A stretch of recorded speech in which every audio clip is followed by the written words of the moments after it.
ब्राह्मण समाज पक्षर सामूहिक रक्षाबंधन उत्सव अनुष्ठित। ब्राह्मण समाज कलाहांडी पक्षर स्थानीय कलाहांडी लेखक कला परिषदर सम्मेलन कक्ष सामूहिक रक्षाबंधन उत्सव अनुष्ठित होता। ब्राह्मण समाज महिला शाखा प्रज्ञा बाहिनी जिला संयोजिका स्नेहलता षडंगी अध्यक्षतार आयोजित ए उत्सव में समाजसेवी सौदामिनी पाढ़ी सविता शतपथी और रंजिता मुंड अतिथि भाव में जोगदे। प्रारंभ में भगवान परशुराम पूजार्चना कर राखी अर्पण कर प्रज्ञा बाहिनी भौणी मैंने उपस्थित समस्त भाई मान हाथ में राखी बांधा सह मिष्टान्न बंटन करते। आध्यात्मिक तथा सांस्कृतिक सभा अनुष्ठित होता। यह अवसर में बनश्री दास और तनिषा दास संयोजन आयोजित राखी उपरे महिला मानकर एक कविता पाठोत्सव रे 22 जन नारी कवि स्वरचित कविता आवृत्ति करथिले।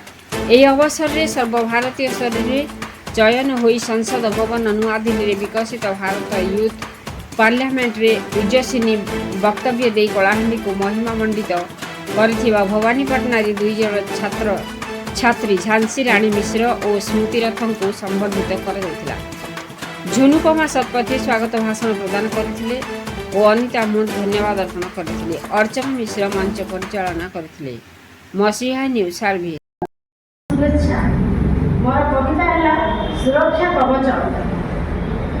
ए नुहे सामान्य सुगाखियोटे स्नेह श्रद्धा फल पाइबा और सुदृढ़ बंधनर रक्षा कवच। भाई भौणीर संपर्कर रक्षा सूत्र भाईर धन संपत्ति नथाए आशा जन्म मृत्यु पर्यंत। भाईर धन संपत्ति नथाए आशा जन्म मृत्यु पर्यंत। भौणी करिथाए भाई को भरोसा विपद आपद बेले धाई जाए भौणी। भाईर मंगल मनासी सीए मंदिर रे दीप जाड़ी थाए मंदिर रे दीप जाड़ी थाए। नाही तो विकल्प जन्म साथी मार तथापि मार वर्तमानरे भाईर समस्त जत्न निये अपेक्षा करिथाए राखी पूर्णिमा को। भाईर हाथरे बांधी दे राखी आत्मविभोर हुए। भाईर हाथरे बांधी दे राखी आत्मविभोर हुए। तेणु हे भाई माने धराउनी केवे भौणी आखिरे लुह बोझन भावी भौणी को स्नेह श्रद्धा दियो। तार सुरक्षा कवच हो भाई भौणीर शाश्वत संपर्क स्नेह श्रद्धार पूर्व संतक।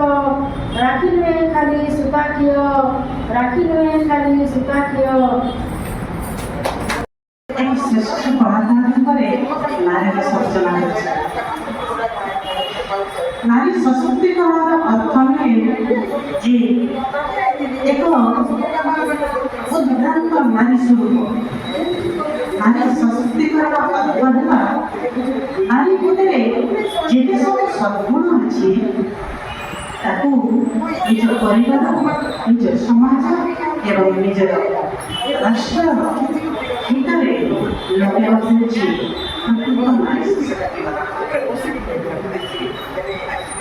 एते गुण थिला परे भी नारी को दुर्बलता नारी कौन कि दुर्बल थिला ना दुर्बल अच्छी